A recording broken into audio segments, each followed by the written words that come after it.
बिहार के सीतामढ़ी जिले के एक छोटे से गांव के किनारे एक टूटी फूटी झोपड़ी थी, जहां राहुल अपने बीमार पिता के साथ रहता था। उस झोपड़ी की दीवारें मिट्टी की थीं, छत जगह जगह से टपकती थी और दरवाजा भी ठीक से बंद नहीं होता था। लेकिन वही उनका घर था, उनकी पूरी दुनिया। राहुल की उम्र ज्यादा नहीं थी, बस 19-20 साल के आसपास। लेकिन जिम्मेदारियों ने उसे वक्त से पहले बड़ा बना दिया था। उसकी मां का देहांत कई साल पहले हो चुका था। तब से घर की सारी जिम्मेदारी उसी के कंधों पर आ गई थी। उसके पिता कभी मजदूरी करते थे, लेकिन अब बीमारी ने उन्हें बिस्तर पर ला दिया था। उनकी खांसी रुकने का नाम नहीं लेती थी और शरीर दिन ब दिन कमजोर होता जा रहा था। राहुल हर रात उनके सिरहाने बैठता, उनका माथा सहलाता और मन ही मन भगवान से एक ही दुआ करता, बस मेरे पिता को ठीक कर दो। हर सुबह सूरज उगने से पहले ही राहुल उठ जाता। बिना कुछ खाए पिए वह काम पर निकल पड़ता। गांव से थोड़ी दूर एक ईंट भट्टा था, जहां वह दिन भर मजदूरी करता। तपती धूप में ईंट ढोना, मिट्टी गूंथना और भारी बोझ उठाना, यही उसकी दिनचर्या थी। शाम तक उसका शरीर पूरी तरह टूट जाता, लेकिन जैसे ही उसे मजदूरी के कुछ पैसे मिलते, उसके चेहरे पर हल्की सी मुस्कान आ जाती, क्योंकि वह जानता था कि आज उसके पिता को खाना मिल जाएगा। कई बार ऐसा होता कि पैसे इतने कम होते कि सिर्फ एक वक्त का खाना ही बन पाता। उन दिनों राहुल चुपचाप बहाना बना देता, मुझे भूख नहीं है, मैं दिन में खा चुका हूं। लेकिन सच्चाई यही थी कि उसने कुछ भी नहीं खाया होता। उसकी जिंदगी में ना कोई दोस्त था, ना कोई सहारा। गांव वाले उसे जानते तो थे, लेकिन कोई खास मतलब नहीं रखता था। कुछ लोग तो उसकी हालत देखकर तरस खाते, तो कुछ उसे नजरअंदाज कर देते। फिर भी राहुल के दिल में किसी के लिए कोई शिकायत नहीं थी। वो हमेशा खुद से एक ही बात कहता, जिंदगी जैसी भी है, लेकिन मुझे इंसान अच्छा बनना है। एक शाम जब वो काम से लौट रहा था, आसमान में काले बादल छा चुके थे। हवा तेज होने लगी थी और दूर कहीं बिजली चमक रही थी। ऐसा लग रहा था जैसे कोई बड़ा तूफान आने वाला है। राहुल ने कदम तेज कर दिए। उसे अपने पिता की चिंता हो रही थी, जो घर पर अकेले थे। पता नहीं उनकी तबीयत कैसी होगी, उसने मन ही मन सोचा।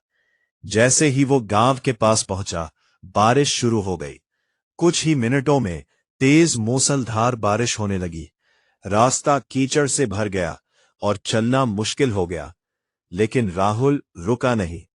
भीगते हुए, फिसलते हुए वो जल्दी जल्दी अपने घर की ओर बढ़ता रहा। उसे क्या पता था कि यही तूफानी रात उसकी जिंदगी बदलने वाली है, कि आज जो होने वाला है वो सिर्फ एक मुलाकात नहीं, बल्कि उसकी किस्मत का सबसे बड़ा मोड़ बनने वाला है। उस रात बारिश जैसे थमने का नाम ही नहीं ले रही थी। आसमान में काले बादल गरज रहे थे और हर कुछ सेकंड में बिजली चमकती, जिससे पूरा इलाका एक पल के लिए रोशनी से भर जाता और फिर तुरंत अंधेरे में डूब जाता। राहुल भीगता हुआ किसी तरह अपने घर की ओर बढ़ रहा था। उसके कपड़े पूरी तरह भीग चुके थे, पैर कीचड़ में धंस रहे थे और ठंडी हवा उसके शरीर को कंपा रही थी। लेकिन उसके मन में सिर्फ एक ही चिंता थी, पिता ठीक होंगे ना? तभी अचानक उसकी नजर सड़क के किनारे पड़ी। एक पेड़ के नीचे कोई बैठा हुआ था। राहुल पहले तो रुका। उसकी आंखें उस अंधेरे में साफ देखने की कोशिश करने लगी। बिजली चमकी तो उसे साफ दिखाई दिया। वो एक लड़की थी। वो पूरी तरह भीगी हुई थी। उसके बाल चेहरे से चिपके हुए थे और वो कांप रही थी। उसका सिर झुका हुआ था, जैसे उसमें अब उठने की भी ताकत नहीं बची हो। राहुल का दिल जोर से धड़कने लगा। उसके मन में कई सवाल एक साथ उठे। कौन है ये? इतनी रात को यहां क्या कर रही है? कहीं कोई मुसीबत तो नहीं। एक पल के लिए उसके कदम पीछे हट गए। डर स्वाभाविक था। ऐसी रात में कोई अनजान इंसान मिलना किसी भी खतरे का संकेत हो सकता था। लेकिन थी उसके अंदर से एक आवाज आई, अगर ये सच में मुसीबत में है तो। राहुल कुछ सेकंड तक वही खड़ा रहा। बारिश और तेज हो गई। लड़की अब लगभग गिरने ही वाली थी। बस फिर क्या था। राहुल ने अपना डर पीछे छोड़ दिया और तेजी से उसकी ओर बढ़ गया। वो उस आस जाकर धीरे से बोला, सुनिए, आप ठीक है? लड़की ने धीरे धीरे सिर उठाया। उसकी आंखें लाल थीं, चेहरा पीला पड़ चुका था और होठ कांप रहे थे। उसने बहुत मुश्किल से कहा, मुझे मदद चाहिए। उसकी आवाज इतनी कमजोर थी कि राहुल का दिल पिघल गया। राहुल ने तुरंत उसे सहारा दिया। डरिए मत, मैं हूं, आप चल सकती है। लड़की ने सिर हिलाने की कोशिश की, लेकिन उसके पैर जवाब दे चुके थे। वह खड़ी भी नहीं हो पा रही थी। राहुल ने बिना कुछ सोचे उसका हाथ पकड़ा और उसे सहारा देकर उठाया। बारिश अब भी तेज थी, रास्ता फिसलन भरा था, लेकिन राहुल धीरे धीरे उसे लेकर अपने घर की ओर बढ़ने लगा। हर कदम पर उसे संभालना पड़ रहा था। कई बार वह खुद फिसलते फिसलते बचा, लेकिन उसने लड़की का हाथ नहीं छोड़ा। कुछ देर बाद आखिरकार वह अपने घर पहुंच गया। उसने जल्दी से दरवाजा खोला और लड़की को अंदर लाया। अंदर उसके पिता खाट पर लेटे हुए थे। उन्होंने कमजोर आवाज में पूछा, कौन है बेटा? राहुल ने जल्दी से जवाब दिया, कोई मुसाफिर है, मुसीबत में है, बाहर बारिश में थी। पिता ने बिना देखे ही कहा, तो ठीक किया तूने, भगवान ऐसे मौके हर किसी को नहीं देता। राहुल ने लड़की को एक कोने में बैठाया। वह अब भी कांप रही थी। राहुल तुरंत अपनी एकमात्र सूखी चादर ले आया और उसको ओढ़ा दी। लड़की ने हैरानी से उसकी तरफ देखा, जैसे वह समझ नहीं पा रही थी कि इतनी गरीबी में भी कोई इतना बड़ा दिल कैसे रख सकता है। राहुल ने नजरें झुका लीं और बस इतना कहा, यहां आप सुरक्षित हैं, अब डरने की जरूरत नहीं है।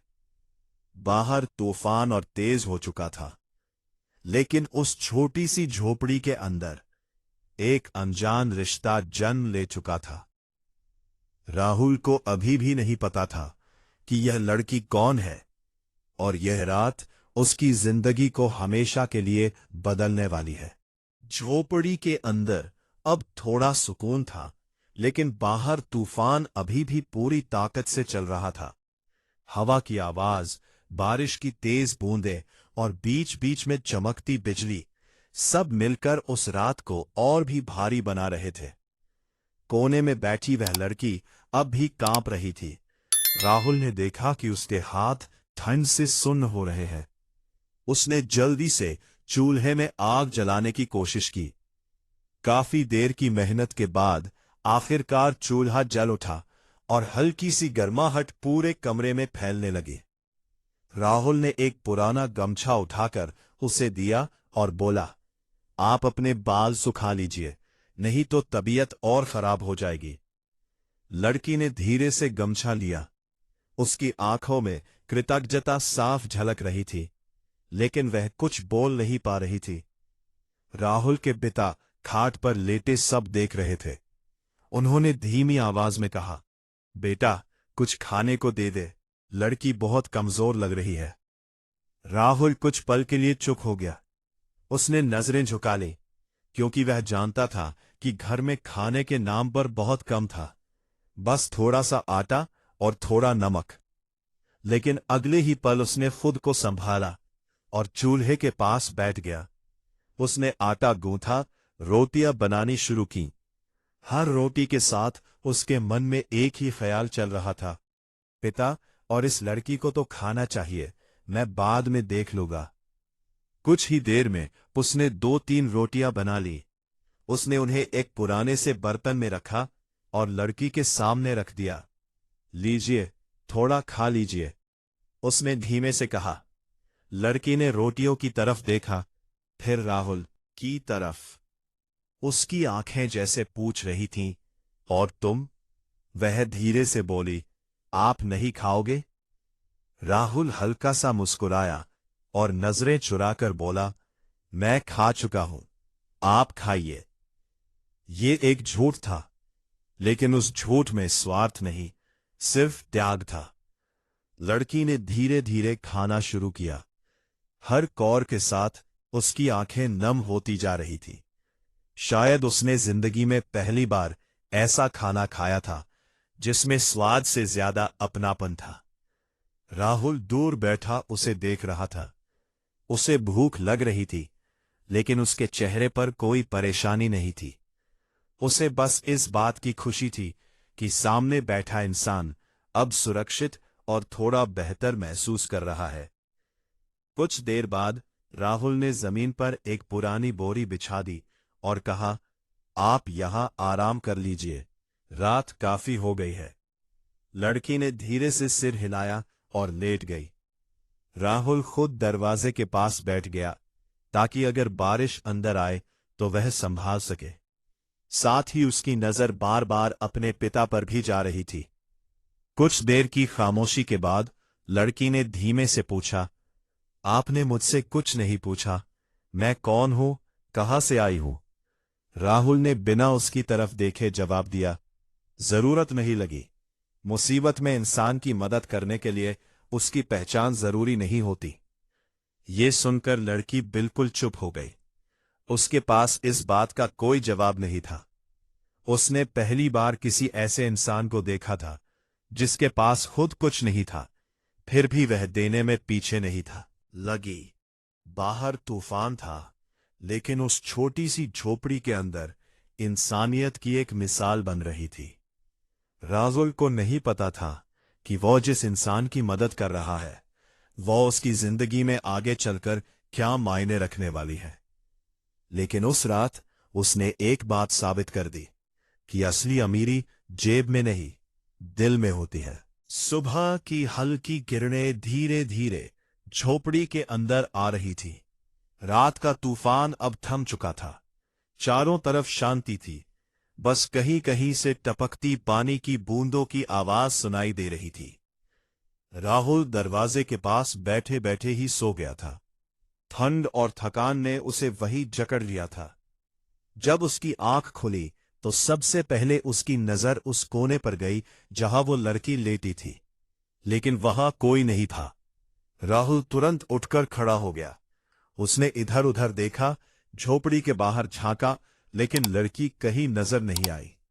वो बिना कुछ कहे चली गई थी। राहुल के मन में एक अजीब सा खालीपन महसूस हुआ। कम से कम बता तो देती। लेकिन तभी उसकी नजर जमीन पर पड़ी। वहां एक छोटा सा कागज रखा था। राहुल ने उसे उठाया। उस पर लिखा था, धन्यवाद, आपने मेरी जान बचाई, मैं इस एहसान को कभी नहीं भूलूंगी। नीचे कोई नाम नहीं था। राहुल ने कुछ पल तक उस कागज को देखा, फिर हल्की सी मुस्कान उसके चेहरे पर आ गई। ठीक है, जहां भी हो खुश रहो, उसने मन ही मन कहा। और फिर जैसे कुछ हुआ ही ना हो, वो अपने रोज के काम में लग गया। कुछ दिन बाद गांव में अचानक हलचल मच गई। सुबह सुबह गांव के बाहर बड़ी बड़ी गाड़ियां आकर रुकीं। चमचमाती कारें, अच्छे कपड़े पहने लोग और उनके साथ कुछ सुरक्षाकर्मी। गांव वाले हैरान थे, इतने बड़े लोग यहां कैसे वहां इकट्ठा होने लगे। राहुल भी काम पर जाने के लिए निकल रहा था, लेकिन भीड़ देखकर वहां भी रुक गया। तभी एक कार का दरवाजा खुला और उसमें से वही लड़की बाहर उतरी। लेकिन आज वह बिल्कुल अलग लग रही थी। साफ सुथरे महंगे कपड़े, आत्मविश्वास से भरी चाल और उसके साथ खड़े लोग।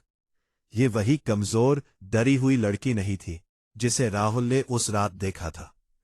राहुल कुछ पल के लिए चौंक गया। ये वही है। गांव वाले भी अब आपस में बातें करने लगे।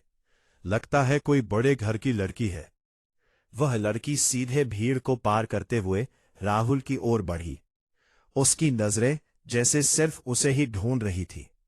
जैसे ही वह उसके सामने पहुंची, कुछ पल दोनों के बीच खामोशी रही। फिर लड़की ने धीरे से कहा, आप ठीक हैं? राहुल ने बस सिर हिलाया। हाँ। उसकी आवाज में ना खुशी थी, ना कोई उम्मीद, बस सादगी थी। सबके सामने सच्चाई।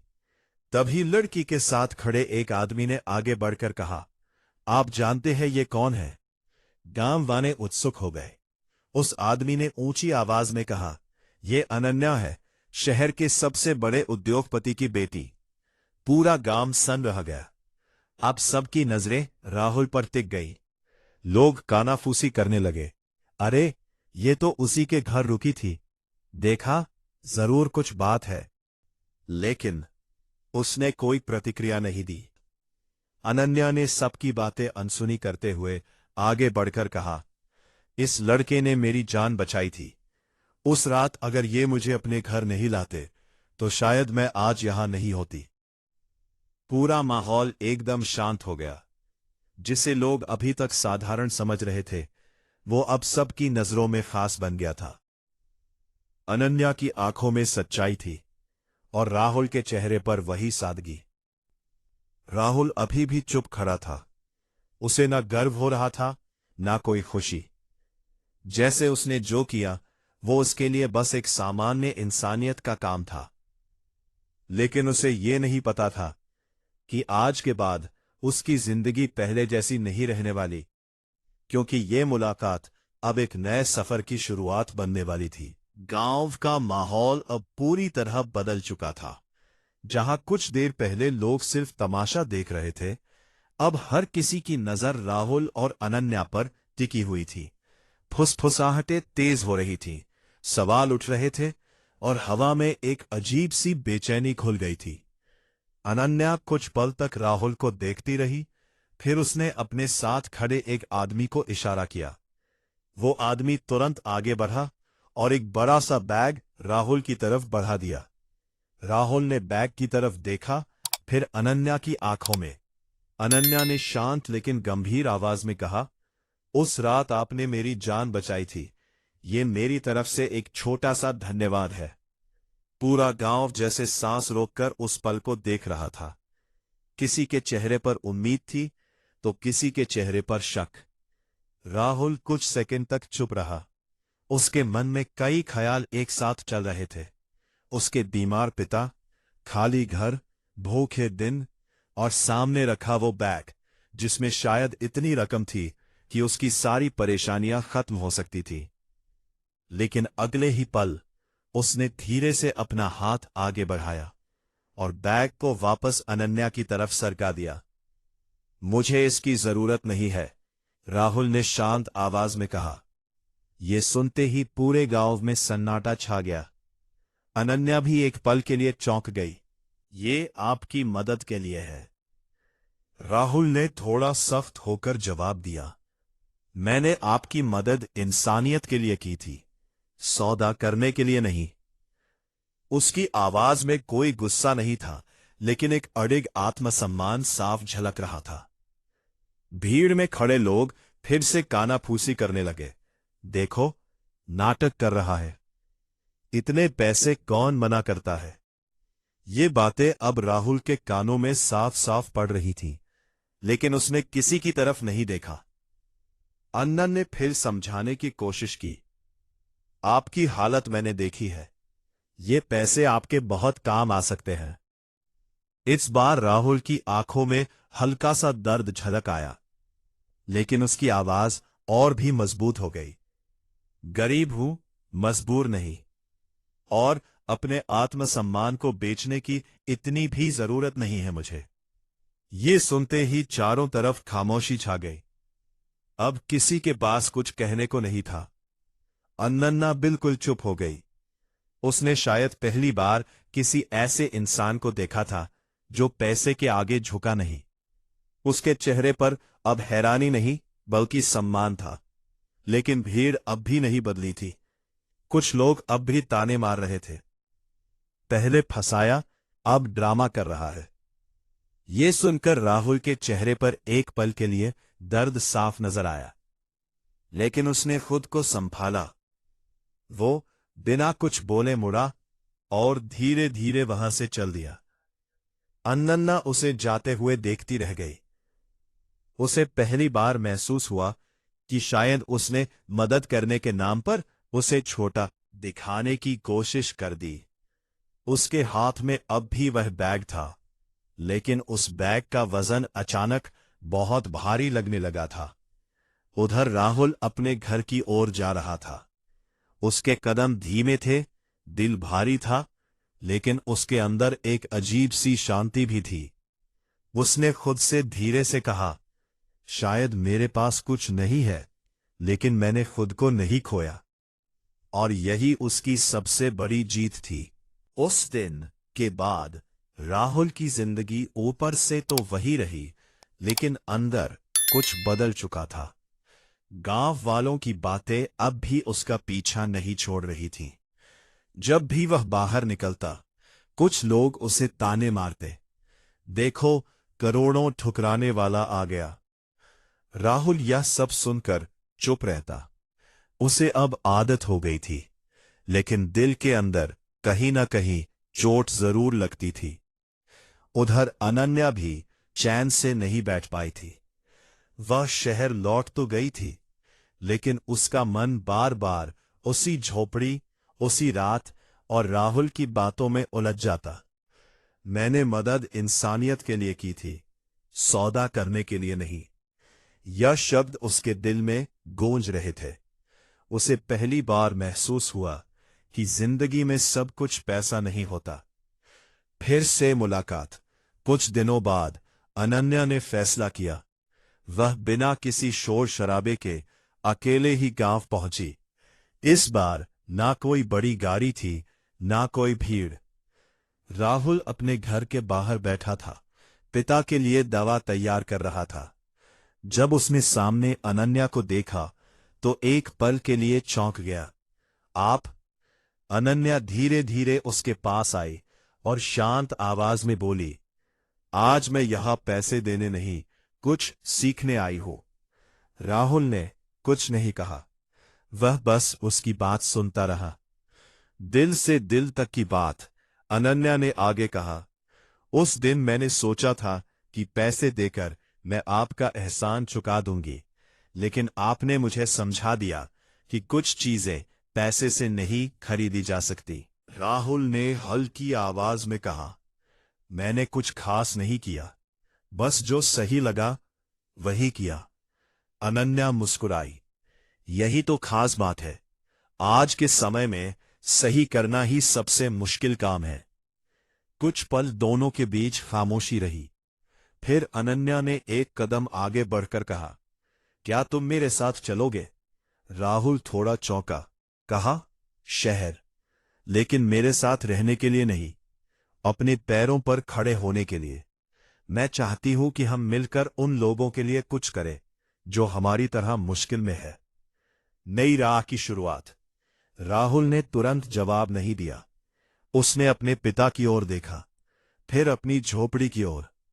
ये वही जगह थी जहां उसने सब कुछ सहा था, लेकिन यही उसकी पहचान भी थी। कुछ देर सोचने के बाद उसने धीरे से कहा, अगर इससे किसी और की जिंदगी बेहतर हो सकती है तो मैं तैयार हूं। अनन्या के चेहरे पर सच्ची खुशी आ गई। समय का बदलाव।